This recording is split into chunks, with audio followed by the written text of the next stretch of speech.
ಇನ್ನಂತ ಅಲ್ಪರೇ ಎಲ್ಲ ಗಡ್ಡ ಬಿಟ್ಟವರನ್ನು ದೂರುವುದು ಮತ್ತೆ ಯಾರು ದೂರುವುದಿಲ್ಲ. ಯಾಕೆ ನನ್ನನ್ನು ನೀನು ಮುಂದೆ ಏನು ಲೋಕದ ಸಾಮಾನ್ಯರು ಪ್ರಶ್ನಿಸ್ತಾ ಇರ್ತಾರೆ. ಹೋದೆ, ನಿನಗೆ ಹೇಗೆ ಸುದ್ದಿ ಬಂದಿದೆ? ರಥಕ್ಕೆ ರಥದಲ್ಲಿ ಯಾರನ್ನು ಹಾಕಿಸಿದೆ? ನಿನಗೆ ಯಾರಂತ ಸುದ್ದಿ ಬಂದಿದೆ? 3 ಕನ್ಯೆಯರನ್ನು ಹಾಕಿಸಿದೆ ಎಂಬ ಹಾಗೆ ಕೇಳಿದೆ. ಅವರನ್ನ ಏನು ಮಾಡಿದೆ? ಅಂದು ತಮ್ಮನಿಗೆ ಮದುವೆ ಮಾಡಿಸಿದೆ. ಒಬ್ಬರನ್ನು ದಾರಿಗೆ ಬಿಟ್ಟಿದೆಯಲ್ಲ? ಒಬ್ಬಳು ದಾರಿಯಲ್ಲಿ ಬಿದ್ದಿದ್ದಾನೆ. ಹೌದು. ತಲೆ ತಂದವಳು ದಾರಿಗೆ ಬಿಟ್ಟಿದೆಯಲ್ಲ? ನಿನಗೆ ತಲೆ ಸರಿ ಉಂಟಾ? ಯಾಕೆ ಪ್ರಶ್ನಿಸುವುದಕ್ಕೆ ಬಂದದ್ದು ನಾನು. ಅವಳ ಬಗ್ಗೆ ಪ್ರಶ್ನಿಸುವುದಕ್ಕೆ ನೀನು. ಹೌದು. ಈಗ ಅವಳು ದಾರಿಯಲ್ಲಿ ಬಿದ್ದಿದ್ದಾಳೆ. ಹೌದು. ದಾರಿಯೇ ಇಲ್ಲದ ನೀನು ಇಲ್ಲಿಗೆ ಬಂದಿದ್ದಿ. ಹೌದು. ಈಗ ನಿನ್ನದು ಏನು ಕೇಳಿಕೆಯೋ ಹೇಳಿಕೆಯೋ? ಹೇಳಿಕೆ. ಏನು? ಅವಳನ್ನು ದಾರಿಗೆ ಬಿಟ್ಟದಕ್ಕೆ ಪ್ರಶ್ನಿಸುವುದಕ್ಕೆ ಬಂದದ್ದು. ಬೇಡ.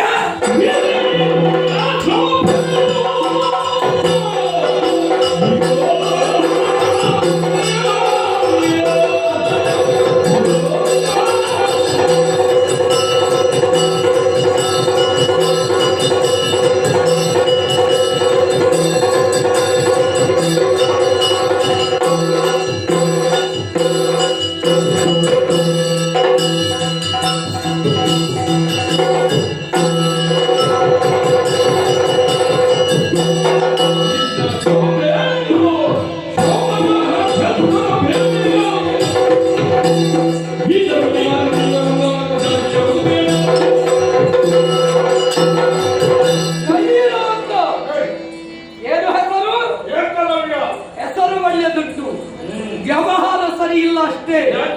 ಹಸ್ತಿನಾವತಿಯ ರಾಜಕಾರಣಿಯನ್ನು ಹೆಣ್ಣಪ್ಪಳ ಪಕ್ಷ ವಹಿಸಿ ಪ್ರವೇಶಿಸುವಷ್ಟು ಎತ್ತರಕ್ಕೆ ಮುಟ್ಟಿದೆಯಲ್ಲ. ನಿನ್ನಂತ ಕಸಗಳಿಗೆಲ್ಲ ಕಿವಿ ಕೊಡುವವ ನಾನಲ್ವೋ?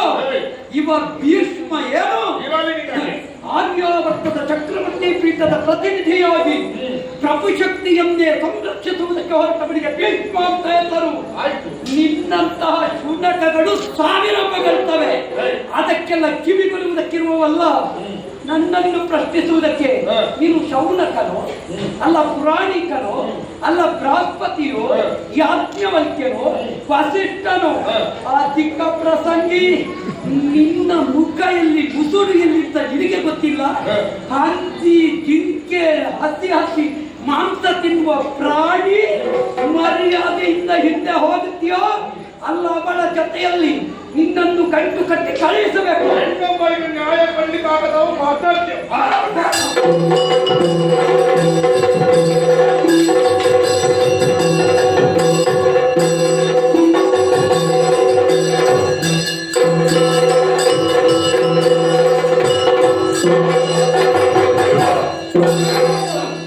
ಹಸ್ತಿನಾವತಿಯ ಪೀಠ ಸುಮ್ಮನೆ ಇದ್ರೆ ಬಾಯಿಗೆ ಬಂದ ಹಾಗೆ ಬಗಳ್ತೀನಿ. ನಿಮಗೆಲ್ಲ ಗಡ್ಡ ಬಿಟ್ಟವನ ಬಗ್ಗೆ ಮಾತಾಡಿಯೇ ಗೊತ್ತು ಪಾಪಿಗಳೇ. ನಾವು ಮಾಡಿದ ಕೆಲಸದ ಬಗ್ಗೆ ಒಂದಿಷ್ಟು ಕಲ್ಪನೆ ನಿಮಗಿಲ್ಲ. ನಿಮ್ಮಂತ ಕಾಡ ಕಿರಾತರಿಗಾದರೂ ಬದುಕು ಕಲ್ಪಿಸಿಕೊಟ್ಟವರನ್ನು ಏನು ಭಾವಿಸಿದ್ದಿ ನೀನು?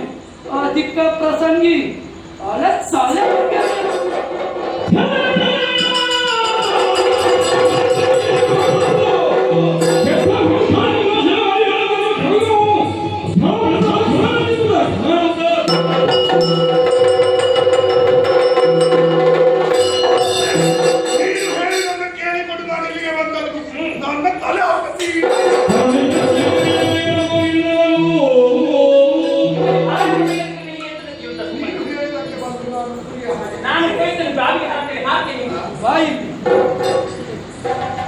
ಕೇವಲ ಚಂದ ಇದ್ದಾರೆ ಅಂತ ಒಟ್ಟಿಗೆ ಹೋಗುವುದಲ್ವೋ?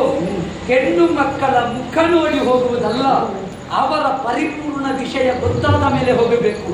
ನಿನ್ನಂತ ಅಲ್ಪರೆಲ್ಲ ಇಂತಹವರ ಜೊತೆ ಬಂದದ್ಯಾಕೆ ಅಂತ ಗೊತ್ತಾಗಿದೆ. ಆದರೆ ಇದು ಭೀಷ್ಮನ ಆಸ್ಥಾನ. ಹೆಣ್ಗೊಲೆಗೆ ಅವಕಾಶ ಇಲ್ಲ. ಹೇಗೂ ಬಂದಿದ್ಯಲ್ಲ, ಹಸ್ತಿನಾವತಿಯ ಅನ್ನ ಸಂತರ್ಪಣೆಯ ರುಚಿ ನೀರಿಗೆ ಗೊತ್ತಾಗಲಿ. ಊಟ ಮಾಡಿ ಹೋಗು.